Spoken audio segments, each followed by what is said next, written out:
So we've been working this whole year collaboratively between RING and JGS for consistency and structures between the two schools that really move both of our schools forward in focusing on collective efficacy and focusing on the things that we can do to really meet the needs of our learners and our growth.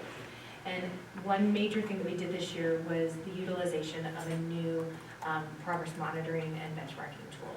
And we're doing that to support, we have shared these with you prior this year. These are some of the things that we were working in collaboration to do this year, was to develop and create sustaining practices that include a shared vision, shared practices, shared curriculum, shared assessments, shared vocabulary, collective efficacy, and collegial support, which leads to teacher retention.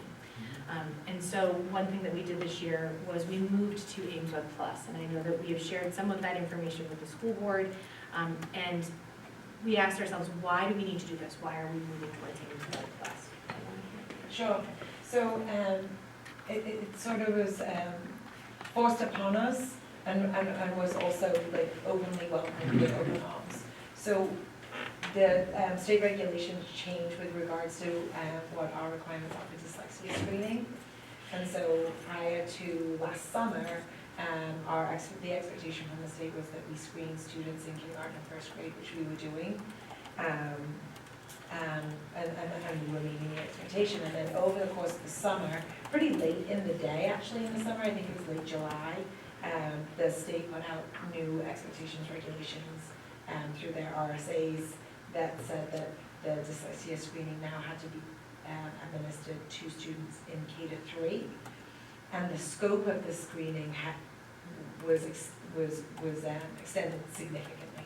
There were many more things that we needed to screen and assess in order to meet the expectations. So the number of students doubled, and also the scope of the assessment increased from, I think we were assessing in 3 or 4 areas to 10.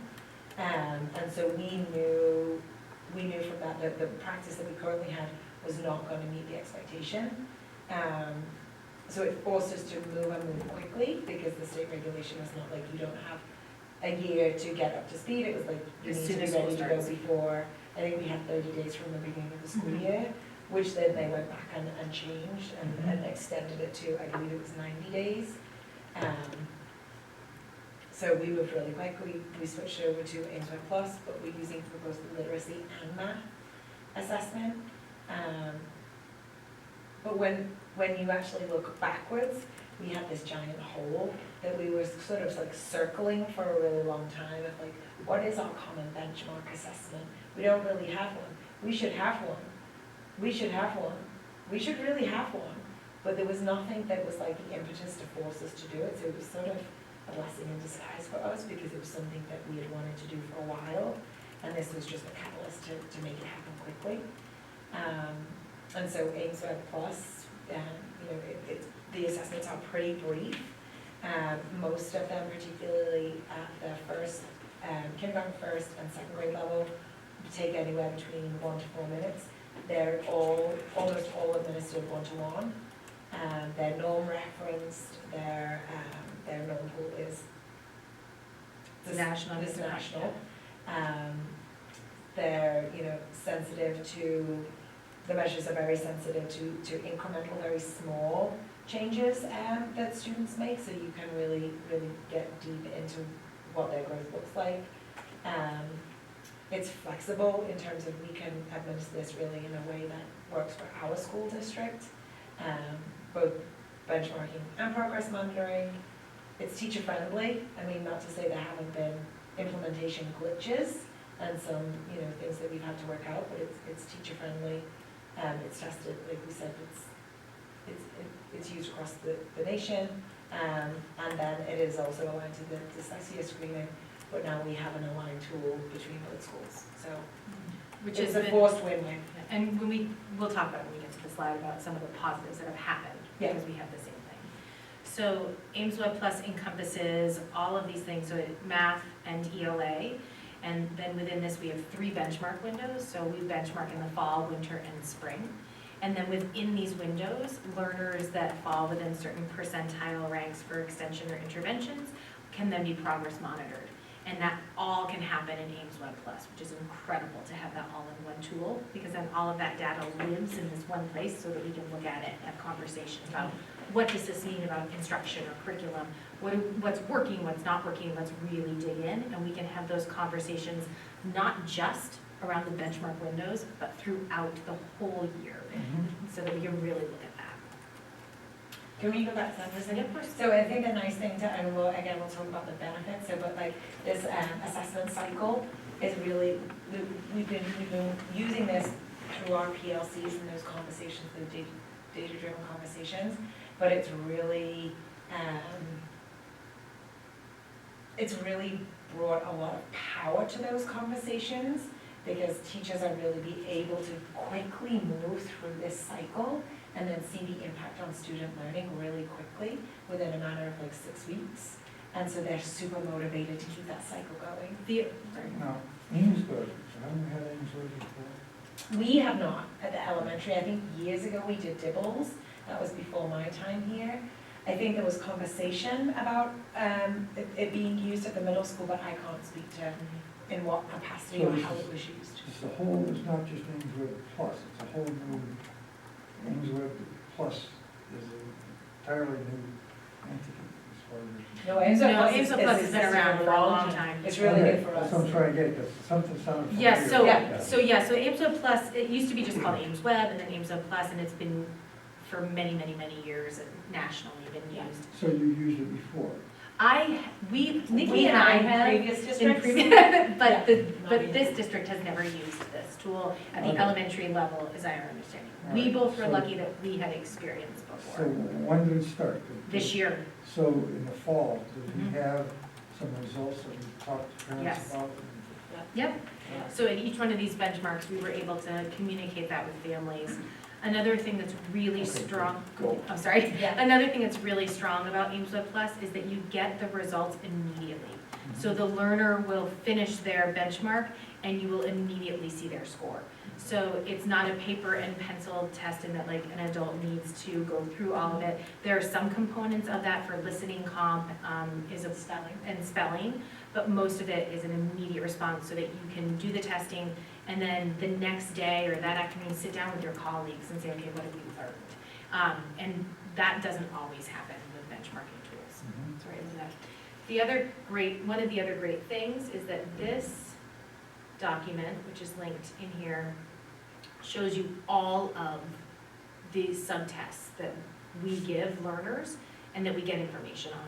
So you'll notice, for example, in the fall benchmark, this is first grade, in the fall benchmark, we are assessing them in all of these areas for literacy and all of these areas for math. So it gives us incredibly rich information for learners that spans a wide range of skills. It's not just one of these skills. It goes from comprehension to word recognition.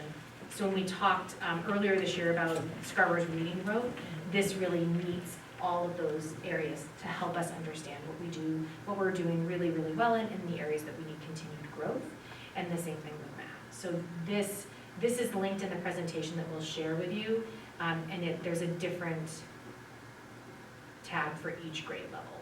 And then the first one is school-wide, so you can see what they are. I mean, it's pretty, so you can just roll You through. can just scroll by through. grade. Yeah. So it's an incredibly rich tool. There we go. So we come back to, do you want to speak about PD? We come back to this idea of collective capacity and collective efficacy across both buildings and how we're coming together with it. So this is some of the professional development that we did. Okay, Around define this year. efficacy. Our ability to work collaboratively to continue to meet the needs of our learners in the best way. Okay, that we so can. when I heard the term efficacy, I'm hearing working together. Yes, Yeah. that's been a big push for all of us this year, is bringing our two schools together to work collaboratively. When we know better, we do better. And one way to do that is to have the brains around the table to talk to each other. How can we learn from each other? And I think that's one of the biggest, Sorry. I think that's one of the most significant changes that we've seen, both in our individual buildings, but also together, is that the conversation that teachers are having are much more specific timely, rigorous, and they're quick to action. So the nice thing about the assessments is, like Deanna had said, they're so targeted and so specific. We no longer have teachers talking about readers as and I'm gonna talk to you as though they're the teacher. You know, they're reading a level E, Charlie. I mean, you know what that is, right? Like they're in a level E, and so they're my level E group, and I do some level E work with them. But that doesn't really tell you anything about what the students are doing skill-wise, where they are in their learning journey, like what comes next, what comes before, what are they struggling with. Now they're talking about skills. They're talking about, you know, we've really been working with onset, or we've really been working with rhyme, or this group is really working on accuracy when they're decoding both the word and the phrase level, and they're starting to have these really, really meaty conversations about things that are very specific, and then they're doing things about them, which is really exciting. We're putting this group together, and that's where that efficacy part comes in, because now they can see all the skills of all the learners, and they know as individual teachers they can't do all of the things for all of the people. So I'm going to give you 2 of my students, and you're going to do this, I'm going to take this, we're going to have an intervention, they're going to take that. They're having those conversations, both about literacy and math, and it's really powerful to listen to. Yeah. And to get there, we needed to do professional development. It's a new tool, and even the way that we're as Nikki just shared, the way we're talking about the data is differently, and that takes training. Yeah. And we're continuing in this journey. We are not done with the professional development. We've got some skills in this that we feel really secure in, and then some areas of progress monitoring specifically, and how we are looking and using that data that we're going to continue to be exploring professional development. I feel like we really effectively used some of our early release days and our release time and professional development to bring our teams together to talk about this. We do have some train the trainers, like both of us went through that process, as well as our Title I team leader. And then our next steps are continuing to use it and continue to do some collaborative work and create some sustainability around our intervention practices. Yeah. Did I miss anything in there? I think that's all I want to say. No, but I think that for the PD, we really focused at first on what and how. Like, this is the tool and this is how you administer these assessments, so that when students in our district are engaging with these tasks, they're done so in a very structured, very intentional, but very like there is a script and we follow it. So it doesn't matter if Deanna assesses me or David assesses me. My score is valid because they're not adjusting how. Well, I'm gonna give you directions this way. I'm gonna have you do this part first, and then it's consistent, no matter who provides the assessment and who the learner is. To the point where, unfortunately, our part of the regulation, state regulation, not only means that this is the fortunate part, right? Like we do have to do this K-3 with our Jeffrey Ringe learners, but we are also, and I'm gonna maybe not say on the hook, but on the hook to also assess our, to assess Lionheart learners all charter school learners. that reside in but Lionheart is the only one. Oh, it is the who only asks one, us. yeah. We don't go anywhere else. Yeah. But we are actually having to go to Lionheart to administer these assessments to any student who opts to go to school at Lionheart who resides in Jeffrey Ridge. Which And that's part of the Deanna and Ashley and I went just last week. Yeah, we'll be finishing up next week. We'll be finishing up next week, but we're talking about like 50 learners, so it's a pretty significant lift. So it is, And they could do it I themselves. assume you learn sometimes, so. Oh, we do. Oh, learn some absolutely. things. Yeah, always learning some things. But so, you know, we're doing that as well.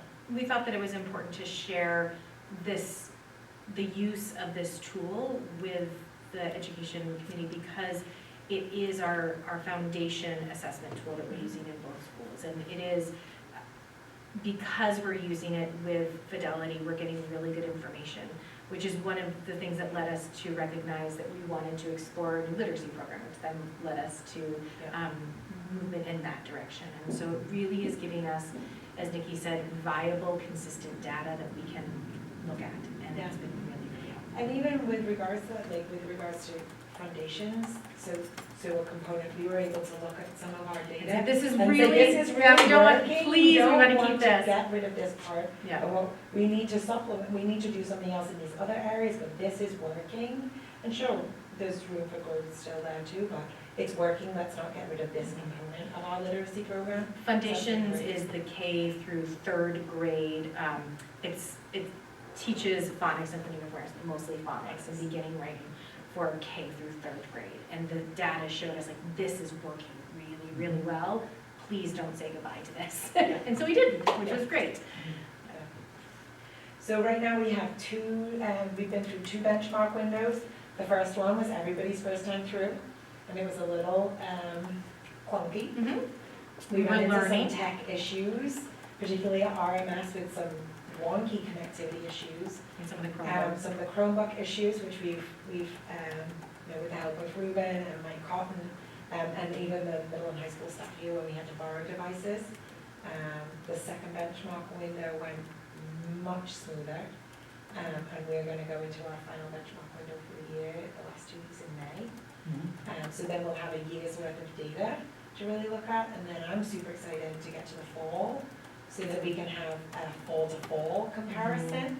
And I'm really excited to get the fall of the year after, because then we'll have had a year with wit and wisdom.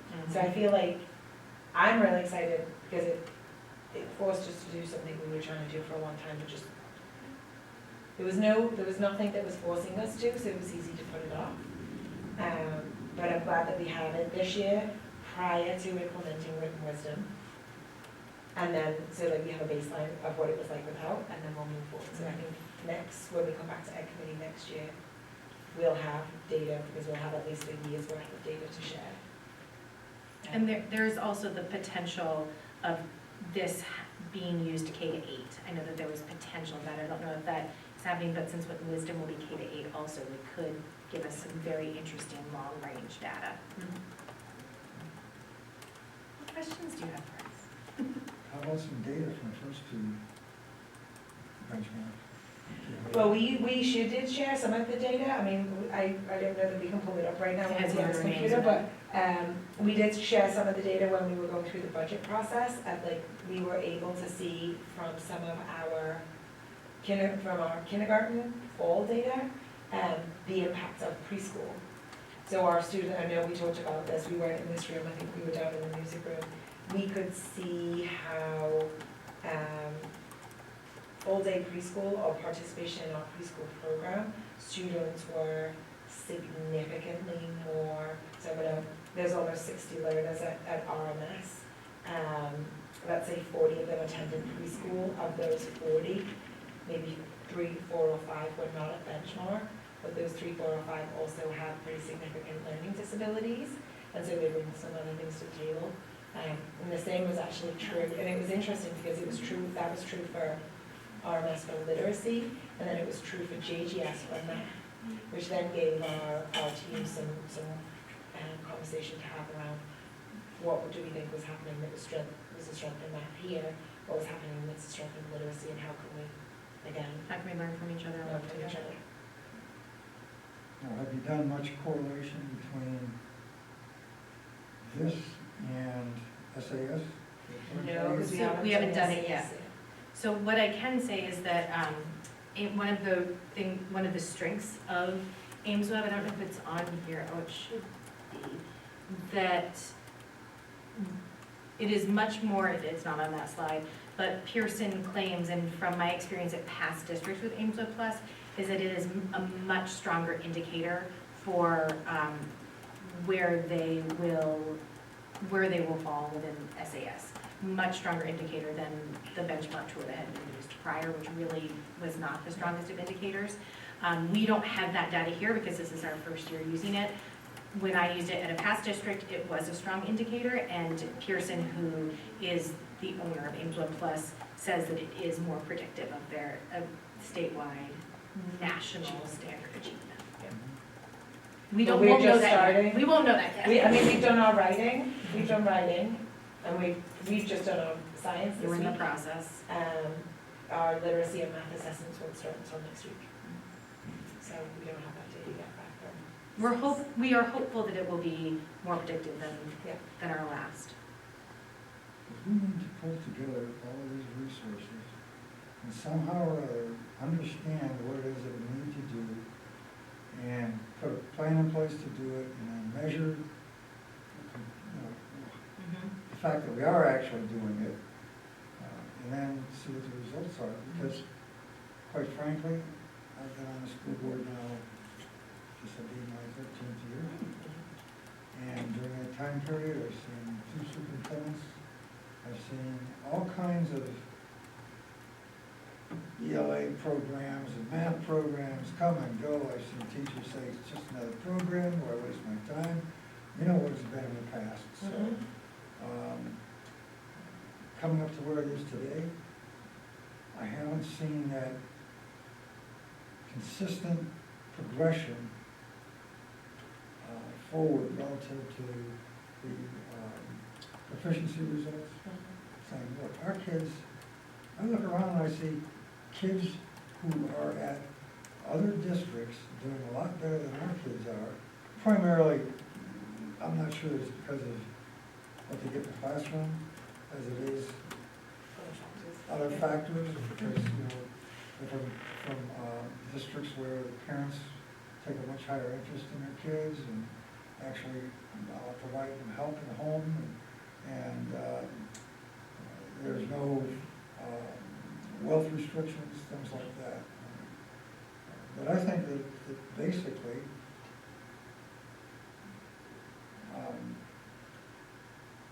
if you look at any district, the capacity of the children in that district is identical. Inside of the child, they're identical. Okay? It's just the external influences that restrict them, and what we need to do is be able to manage those restrictions and put the programs in place that allow them to achieve based on their ability, not on the restrictions. And so I'm really looking forward to that, and I keep trying to reinforce that. So hopefully next year with Ames Web, you come in and say, Charlie, this is what we found with Ames Web. This is what action we took as a result of that, and this is what that action resulted in terms of performance. Yeah. And if we do And this is that, what we're gonna do next. Yeah. Yeah, because I don't think we're ever gonna get, I can only speak for the elementary team, and I think this is also true when I listen to high school, like, we're never gonna get to a place or a point where we're like, check, we met, like, we're there, we don't need to do anything anymore. No. But we have, you look at our New Hampshire SAS scores, we have average scores. I don't think that we have average children, and I don't think that we have average teachers, so we should be seeing something different. And I think we all have that thought and that feeling and that drive to ensure that our students do not continue to perform The At an potential is average. great. at an average level. The potential is really great at both schools and working together. But, it's just, to me, it's absolutely, if I were just an outsider, and didn't know anything went on inside these walls, if I was just an outsider, I would look and I'd say, hey, why do we have public education if we can only get kids that are